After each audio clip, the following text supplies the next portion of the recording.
Hey guys, I want to boil down the science of happiness. I've always wanted to do this, but let's do this in this short video. Just let's try to make it a 4 or 5 minute video on the science of happiness. There's two types of happiness. One is that of peace.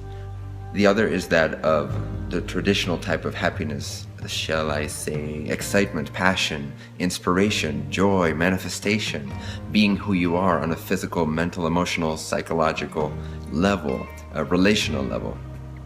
So the first type of happiness is that of peace. In other words, more traditionally, it's called self-realization, for example, or enlightenment. It is what the Buddha spoke about. It is what Ramana Maharshi spoke about. It is what many saints have spoken about and pointed to.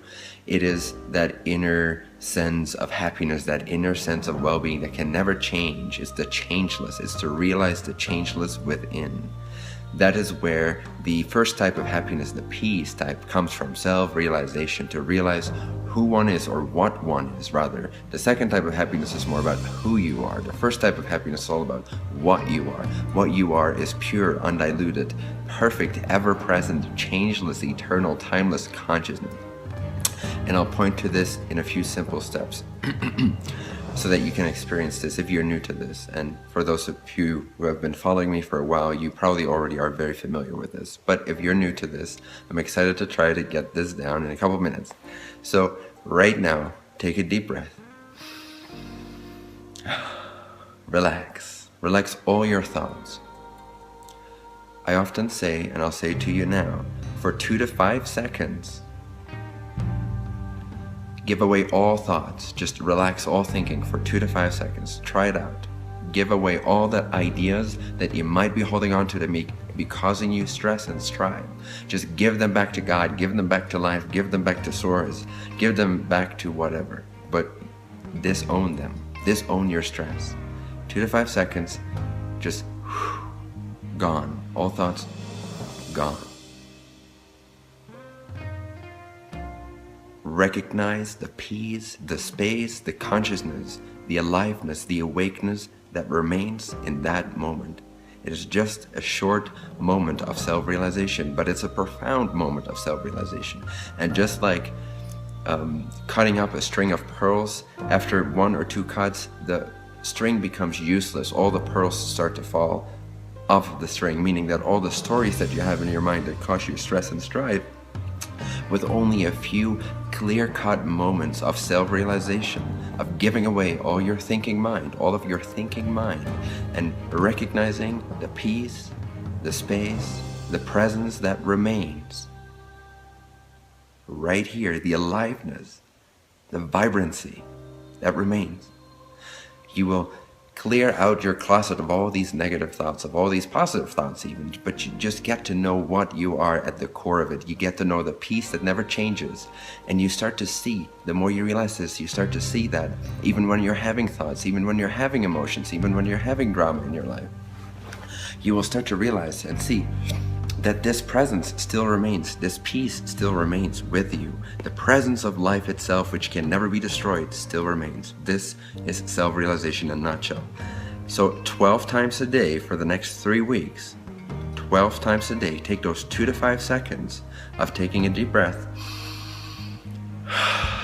disowning all thinking, and in the silence, recognizing the awakeness, the awareness, the presence of life itself, of the now, the eternal now, free of worry, free of concern.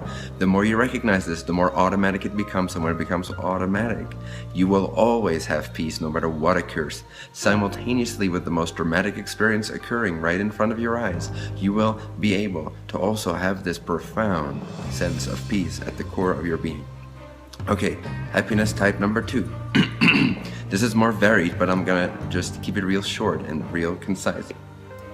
This is the type of happiness that is all about becoming who you are inspired to be. It is following that blueprint that you came here with, so to speak, that sense of purpose, that sense of joy, that sense of excitement. And that's exactly how you do it. You have to follow the breadcrumb trail of excitement when it comes to your external life. When it comes to your internal life, you have to simply realize through experience, through meditation, through recognition, through confirmation that you are infinitely worthy of what it is that you desire. Because desire is actually a guidance mechanism coming from your higher consciousness. This higher consciousness that you realized when you released all thinking is actually at the core of it a very intelligent guidance consciousness, guiding principle consciousness. So the way that this higher consciousness, this higher wisdom, this higher unconditional love is guiding us is through what we call excitement and passion and inspiration and desire. So we should not try to get rid of these things because the life force of desire is very pure. We simply have to realize that there is no lack in this universe, that there's no lack in existence, that there's no lack in being able to achieve what we want to achieve, that there's no lack in abundance for anything, for anyone, for any point of view in existence. And the way to do that is to start small by following the breadcrumb trail of excitement. In other words, something excites you right now. Something excites you right now the most. That might be to pick up a book and go read. That might be to walk on the beach. That might be to call your parents, which maybe you haven't done in a year and you feel like reconnecting. It might be to meet up with a friend in town. It might be to start a new business. It doesn't matter what it is. It might be to meditate. But follow that breadcrumb trail right now. What is the most exciting thing you can come up with? And then take action on it. And then when you feel that has exhausted itself, that has completed itself, you again follow the guidance mechanism of your higher self. What inspires you most from that point, from that nodal point of your life onwards? What is the next breadcrumb trail? And here's the thing, here's where people get tripped up. They project that as soon as they find something that inspires them, that it has to look a certain way, that it has to come about at a certain timing or in a certain way.